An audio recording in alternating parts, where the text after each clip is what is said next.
Hello dear students, today we are going to discuss about the factors which are affect the adsorption of gases by solids. ठीक है, means आपका जो solid है वो gases के adsorption के कौन से फैक्टर हैं जो आपके अफेक्ट करते हैं सॉलिड्स के, ठीक है, गैसेस एडजॉर्प्शन को. So first one is nature and surface area of adsorbent. ठीक है, तो पहला है आपका जो आपका एडजॉर्बेंट है उसका सरफेस कैसा है या उसका नेचर कैसा है.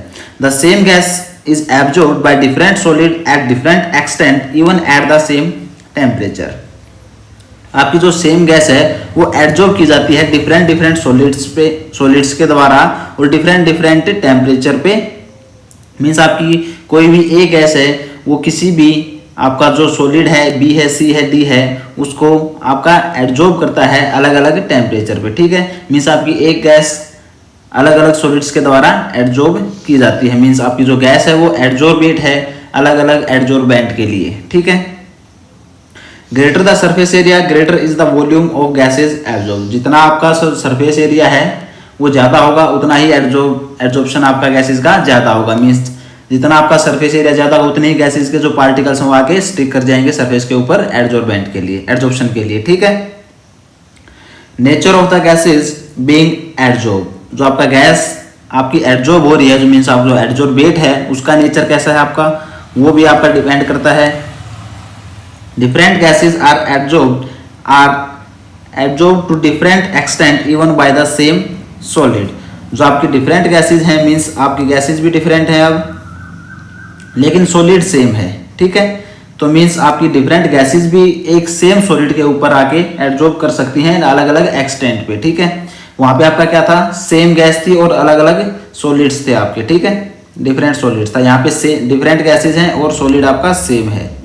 सो आपका जो एडजॉर्बेट और जो एडजॉर्बेंट है वो अलग अलग हो सकते हैं. मीन्स आपका एडजॉर्बेंट सेम एडजॉर्बेट अलग अलग एडजॉर्बेंट पे आपका एडजॉर्प्शन शो करा सकता है एक अलग अलग एक्सटेंट पे अलग अलग टेम्परेचर पे.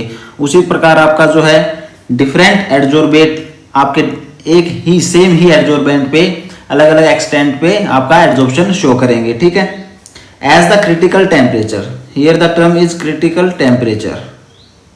ठीक है, ऑफ द गैस इंक्रीज.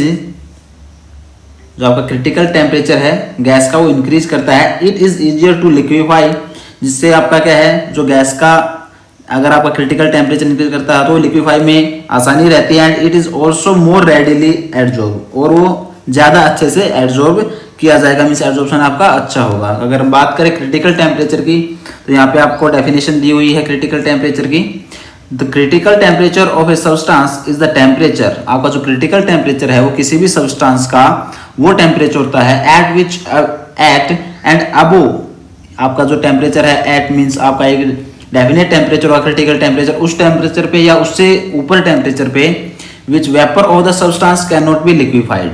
जो आपके सब्सटेंस के वेपर हैं उनको हम लिक्विफाई नहीं कर सकते हैं. ठीक है, no matter how much pressure is applied. आपका प्रेशर इस पे कोई इफेक्ट नहीं डालेगा. Every substance has a critical temperature, और हर सब्सटेंस का अपना एक क्रिटिकल टेम्परेचर होता है जिसके ऊपर मीन्स वो वेपर फेज में नहीं जाएगा या वेपराइजेशन शो नहीं करेगा. ठीक है, सो ये आपका क्रिटिकल टेम्परेचर था. नेक्स्ट है आपका रीजन, मीन्स क्रिटिकल टेम्परेचर के ऊपर आपका क्यों नहीं करता है आपका वेपराइजेशन. उसके लिए क्या रीजन है आपका हायर द क्रिटिकल टेम्परेचर. जितना आपका हायर क्रिटिकल टेम्परेचर होगा मीन्स क्रिटिकल टेम्परेचर की वैल्यू जितनी हाई होगी आपकी the easier it is to liquefy the gas as greater are the intermolecular forces to attraction between the molecule of the gas. Means आपका critical temperature high है means उनके जो intermolecular forces of attraction है means जो bonding बनी हुई है आपके गैसेस के पार्टिकल में वो ज़्यादा स्ट्रॉन्ग है. ठीक है, सो लिक्विफाई करना आपका उतना ही क्या रहेगा मुश्किल रहेगा. ठीक है, the easier is to liquefy. आपका इजी रहेगा गैसेस को लिक्विफाई करना मीन्स हम क्योंकि आपका जो टेम्परेचर उसको हम जो आपका क्रिटिकल टेम्परेचर की रेंज है वो एक ज़्यादा है तो इसी कारण आपका the gases as greater are the intermolecular forces to attraction between the molecule of the gases. ठीक है, for such a gas the intermolecular forces of attraction, और इस टाइप की गैसेस के लिए जिनका आपका क्रिटिकल टेम्परेचर ज़्यादा है उनके बीच का जो इंटरमोलिकुलर फोर्सेज ऑफ अट्रैक्शन है are greater on the surface of the adsorbent.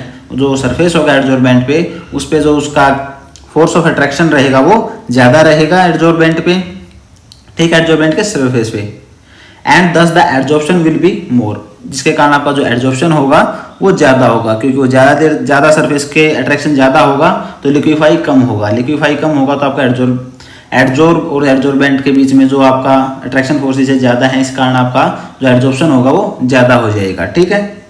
Next अगर हम बात करें आपका है temperature, as temperature increases adsorption decreases, जैसे आपका टेम्परेचर इंक्रीज करेगा एडजॉर्प्शन आपका डिक्रीज कर जाएगा, ठीक है, बिकॉज हम टेम्परेचर इंक्रीज कराएंगे तो आपकी जो गैसेज हैं, जो पार्टिकल हैं, वो वेपर फेज में जाके वेपराइज हो जाएंगे, जिसके कारण आपका जो एडजॉर्बेट है उसका अमाउंट कम हो जाएगा एडजॉर्बेंट सरफेस पे, जिसके कारण एडजॉर्बेंट सरफेस पे अगर आपका एडजॉर्बेट कम होगा तो आपका एडजॉर्प्शन कम हो जाएगा, ठीक है। So next term is our pressure at constant temperature, आपका टेम्परेचर कांस्टेंट है, the adsorption of a gas increase with increase in pressure, जो आपका एडजॉर्प्शन होगा गैस का वो इंक्रीज करेगा, इंक्रीज आपका प्रेशर के इंक्रीज होने पे, ठीक है। So at constant temperature adsorption आपका डायरेक्टली प्रोपोर्शनल होगा किसके, प्रेशर के, ठीक है। नेक्स्ट टर्म आपकी activation of the solid adsorbent, solid adsorbent का आपका एक्टिवेशन, ठीक है। It means increase the adsorbing power of the adsorbent, means हम इंक्रीज, जितना आपका जो एडजॉर्बेंट है उसकी अट्रैक्टिंग पावर ज़्यादा होगी, मीन्स जितना वो ज़्यादा एब्जॉर्ब करेगा अपने एडजॉर्बेट को उतना ही आपका क्या रहेगा, एडजॉर्प्शन इंक्रीज करेगा, उतना ही आपका एडजॉर्प्शन आपका ज़्यादा रहेगा, ठीक है। नेक्स्ट है it can be done bye, और ये जो आपका एडजॉर्प्शन है गैसेज का वो अच्छे मीन्स ज़्यादा से ज़्यादा एडजॉर्प्शन कैसे किया जा सकता है, making the surface of the adsorbent rough, जो आपका एडजॉर्बेंट है उसके सरफेस को हम रफ कर देंगे, क्योंकि जैसे ही हम उसको रफ करेंगे तो जो आपका एडजॉर्बेट है वो आपकी जो रफ सरफेस पे आके ज़्यादा इजीली स्टिक कर जाएगा, ठीक है। Means it can be done by rubbing the surface और केमिकल एक्शन और by depositing the fine metal particle on the surface by electroplating, तो उसको हम रब बना देंगे, उसको रब करके या डिपोजिट करके मेटल पार्टिकल को इलेक्ट्रोप्लेटिंग के द्वारा किसी भी केमिकल एक्शन से उसको हम रब बना देंगे, जिसके कारण आपका जो है एडजॉर्बेट का जो अमाउंट है वो ज़्यादा से ज़्यादा आपके जो एडजॉर्बेंट के सरफेस पे स्टिक करे या आपका रिएक्ट करे, या हम कह सकते हैं उसको बॉन्ड बनाए, जिसके कारण आपका जो एडजॉर्प्शन है वो ज़्यादा अमाउंट में हो, ठीक है। नेक्स्ट है by dividing the adsorbent into small pieces और ग्रेन, हम क्या करेंगे जो एडजॉर्बेंट है उसको छोटे छोटे पीसेज में, मीन्स उसके ऊपर जो एडजॉर्बेंट का सरफेस है उसके ऊपर छोटे छोटे पीसेज में उसको ग्रेन लाइक स्ट्रक्चर आपको हम क्या कर देंगे, डिवाइड कर देंगे, ठीक है। It increase the surface area, जिससे क्या होगा सरफेस एरिया, और सरफेस एरिया इंक्रीज करेगा तो आपका एडजॉर्प्शन इंक्रीज कर जाएगा, but this method has a particular limitation, लेकिन आपके इस मेथड में एक पर्टिकुलर लिमिटेशन है, ठीक है।